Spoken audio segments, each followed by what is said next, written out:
In the current way of looking at healing, I'm really mainly referring to nutrition, where people are using computers, putting all the symptoms in, and let's face it, if the illness is quite deep, there will be a lot of symptoms, and finding something to help each of the symptoms.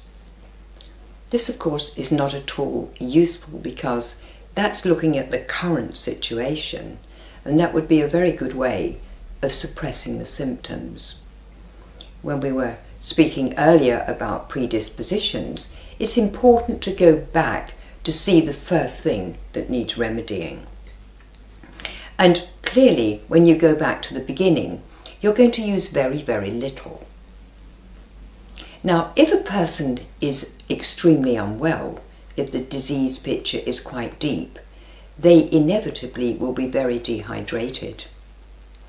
And so if you start to put masses of supplements and masses of different so-called superfoods, etc., into that person, each of them holds a message, and it's going to make an extremely loud noise, to put it simply, upon the water element, upon the central nervous system. It's going to be quite deafening. It's going to be terribly confusing, because the deeper the story, the less we should use. The most important thing is to understand the story so that we can relate that back to the person we're facilitating, so that they can feel very empowered, that seeing the journey through which this story has built up, how they can unravel it backwards to having a lot more integrity and health, and really opening up that ability of the body to store light and also to produce light. So always less is more.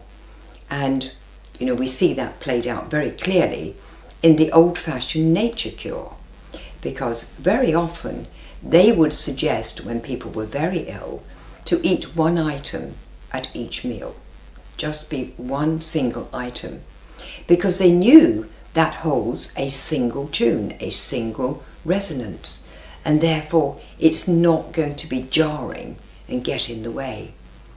And as a matter of fact, I usually suggest to people in this country that when we turn the clocks back, and therefore it becomes very dark usually by the time people are eating their evening meal, make it something simple.